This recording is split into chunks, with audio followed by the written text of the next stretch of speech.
un hálito de vida, pero tras el pleno de ayer se han volcado con gran entusiasmo propagandístico a fingir que sí, que Pedro Sánchez ha obtenido una prórroga vital como presidente. No es así. Y quien ha querido expedir el certificado de defunción ha sido una vez más Podemos. La legislatura en clave progresista está absolutamente finiquitada y que ahora el Partido Socialista lo que está tratando, como digo, es ganar tiempo, echar el balón hacia adelante y rezar para que no salga un nuevo informe de la UCO. Cuando se convoquen elecciones es facultad y prerrogativa única y exclusivamente de Pedro Sánchez. Nosotros lo que estamos ya es trabajando para que cuando se abran las urnas, cuando decida el presidente del gobierno, estar listos y preparados para ofrecer a la ciudadanía, como digo, una alternativa pues que no les haga elegir entre lo malo y lo peor.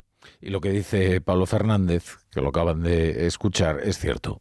Más que una agenda política, lo que hay es una tensa espera. No sé si acompañada de oraciones. Hasta el próximo informe de la UCO o hasta la próxima diligencia judicial. La de hoy, del Supremo, apunta al lugar más delicado, que son las cuentas del partido. Leopoldo Puente ha dictado un auto donde ordena que se requiera al PSOE para que aporte, además de las cantidades abonadas o transferidas a Ábalos, las transmitidas por al partido político. Es decir, las donaciones. No le cuadran las donaciones de Ábalos. Aprecia aparentes faltas de sintonía en los pagos. Ya ven ustedes que nada más provisional que un pleno sobre la corrupción, cuando aún se está investigando la corrupción.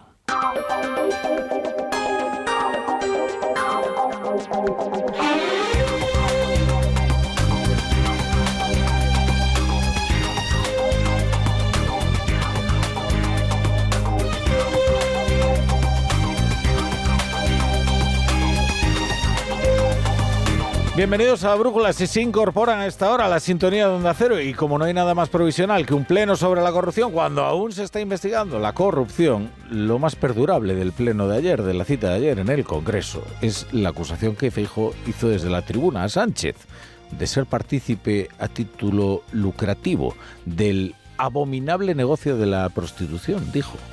Ayer era un tabú los negocios de Sabiniano. No... Bueno, sí, claro que había medios que se referían a las famosas saunas, a los prostíbulos, donde se ejercía la prostitución, tanto masculina como femenina, pero no era un asunto recurrente, no al menos en las cabeceras convencionales, llamémosle. Hoy la prensa internacional ya se ocupa de ello, de los negocios del suegro de Pedro Sánchez. The Times se hace eco de la noticia y dice: Pedro Sánchez vivía de los burdeles gays de su suegro, dicen opositores. Dice el Times. Bueno, en realidad esto no es exacto, porque la oposición no le acusa de vivir de burdeles gay, sino de prostíbulos de todo género, también donde se prostituían mujeres, como el de Castellana 180. En cualquier caso, la oposición no va a dejar el tema a pesar de los focos que ha provocado la alusión que hizo Feijóo en el Congreso, en la izquierda. En una acción conjunta en el Congreso y en el Senado, el PP ha decidido que va a asediar al gobierno con una batería de preguntas, una treintena de preguntas sobre el tema. Quiere obligar al Ejecutivo a dar explicaciones y sobre un aspecto, bueno, nada marginal y muy relevante y muy específico, que es el uso de inmuebles públicos como prostíbulos. En este caso, por tanto, se refieren o se centran no en la incongruencia de que pudiera haberse beneficiado de esos negocios el secretario general del partido, que no solo es abolicionista, sino que expulsará a los clientes de la prostitución, sino sobre el alquiler de inmuebles de Muface a la familia de la mujer del presidente, Begoña Gómez, sobre los que el PP sospecha que han sido espacios que luego podrían haber sido utilizados para actividades vinculadas con la prostitución, la explotación sexual o la trata de personas. Hoy ha estado la nueva portavoz parlamentaria del Partido Popular, Esther Muñoz, en Espejo Público, Antena 3, y ha confirmado que ni fue un calentón de Feijóo ni una invectiva fugaz. El Partido Popular seguirá pidiendo explicaciones a Sánchez por los negocios de Sabiniano. Yo quiero hacer una aclaración, porque claro, a lo mejor mis abuelos, que probablemente estarán viendo este programa, piensan que una sauna es un spa. Y no, las saunas de la familia de Begoña Gómez, que ella regentaba y llevaba las cuentas, eran sitios donde se intercambiaba sexo, unas veces libre y otras veces mediante pago. En ocasiones con inmigrantes jóvenes que venían a prostituirse. Por lo tanto, yo creo que la verdad es dura, yo lo comprendo, pero es la verdad. Miren, si hoy los prostíbulos de Sabiniano son un tema de conversación pública y no ya el rumor de los enterados, es en realidad porque su yerno Pedro Sánchez lo dejó todo dispuesto para el debate. Fue él quien anunció la expulsión del PSOE de quienes hayan sido clientes de la prostitución. Hombre, eso obliga a preguntarse qué oprobio le reserva el PSOE a quienes se hayan beneficiado del negocio. Pero es que además también fijó las reglas del debate, porque estableció la responsabilidad política de Isabel Díaz Ayuso en las cuentas de su novio en el hecho de que vive en una casa comprada por él. De manera que la oposición solo está juzgando a Sánchez con sus propias normas. Y le está diciendo, es usted partícipe a título lucrativo. Vamos a recordar que el PSOE registró en mayo de 2022 una proposición de ley con la que pretendía abolir la prostitución y por la cual se modificaba una ley ya existente, porque la que persigue, porque es la que está actualmente en vigor, el proxenetismo, lo que antes se llamaba el rufianismo. La proposición de ley del Grupo Parlamentario Socialista pretendía ir más allá, porque lo que pretendía no era solo perseguir a los proxenetas, sino abolir el negocio de la prostitución, e incluía artículos como este, el 187 bis, que dice: el que con ánimo de lucro y de manera habitual destine un inmueble, local o establecimiento, abierto o no al público, o cualquier otro espacio a promover, favorecer o facilitar la prostitución de otra persona, aun con su consentimiento, será castigado con la pena de prisión de 2 a 4 años y multa de 18 a 24 meses, sin perjuicio de la clausura prevista en el artículo 194 de este código. Es decir, que el Partido Socialista elaboró una iniciativa legislativa que no solo castigaba a los proxenetas, sino a aquellos propietarios de locales donde se prostituyeran personas, con su consentimiento o no. Y ya ven ustedes que las penas, además, previstas, son muy elevadas. Si esa iniciativa fue presentada como una proposición de ley y no como un proyecto de ley, ya saben ustedes la diferencia. La primera la presentan los grupos parlamentarios. La segunda, el proyecto de ley, la presenta el Consejo de Ministros. Si fue proposición y no proyecto es porque su socio de coalición Sumar no es abolicionista, sino regulacionista.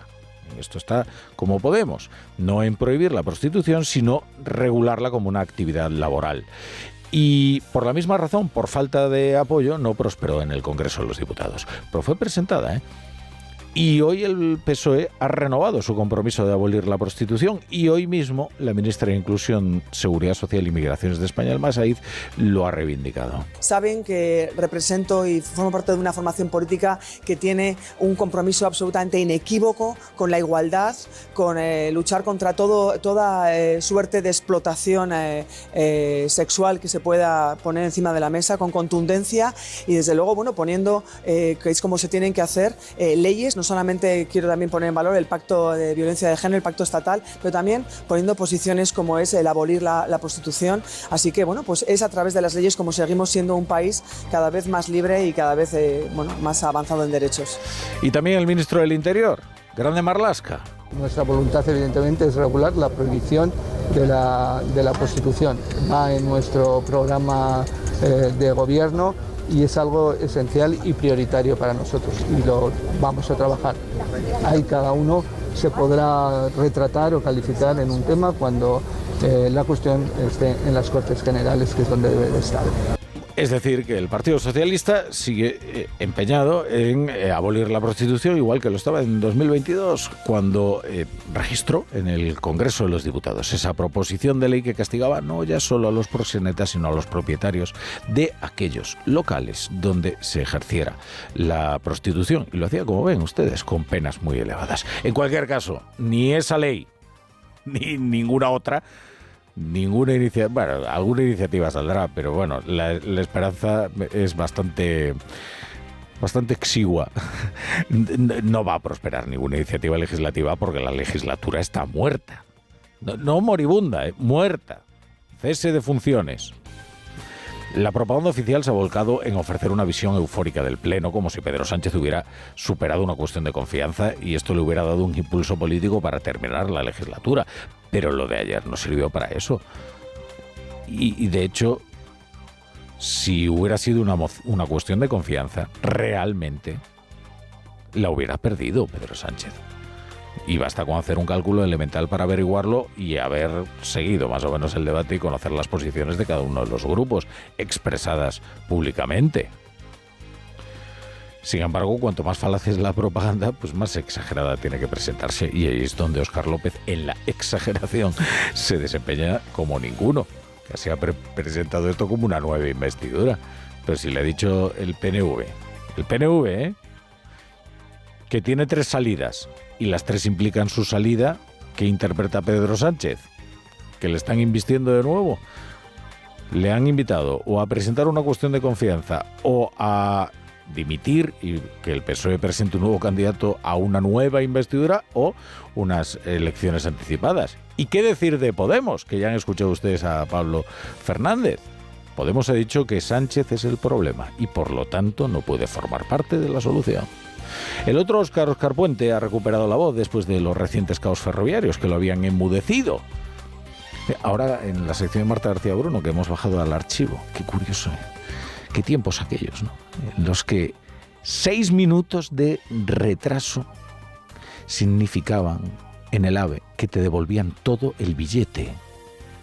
Y vivimos en la edad dorada, del tren, 6 minutos, ahora tienen que pasar 90. 1 hora de retraso es la mitad del billete. Lleven ustedes. Y también escuchábamos las promesas de Unisyn Socialista, Magdalena Álvarez, que le decía a los extremeños que tendrían tren AVE, alta velocidad, en 2010. 15 años de retraso. Bueno, no nos perdamos otra vez con el asunto de los trenes. Lo cierto es que Óscar Puente lleva un tiempo silente porque se cogió la baja, legítimamente, porque de hecho obligatoriamente, porque fue padre. Pero bueno, había vuelto ya a la actividad y no quiso decir ni mu acerca del caos ferroviario. Tampoco sobre la detención de los quincalleros, que robaron cobre, porque esto del robo de cobre viene de antiguo, De hecho, lo que ha pasado ahora es que ha aumentado porque el cobre pues ha cobrado, valga la redundancia, mayor valor y se vende bien. No fue un sabotaje, como nos había dicho Óscar Puente, pero aquí se dicen las cosas. Se sueltan las acusaciones y luego no hay nadie que pida perdón en cuanto se demuestran falsas.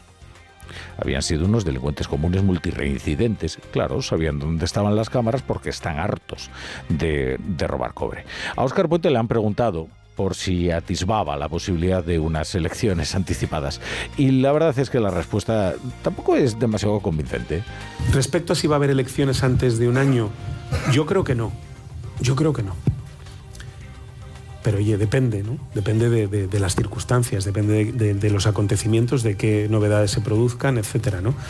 Yo creo que no. Yo creo que el presidente del gobierno está determinado a concluir el mandato y que habrá elecciones en el año 2027. Eso es lo que creo. Ahora, bola de cristal no tengo. En Onda Cero, La Brújula, Rafa La Torre.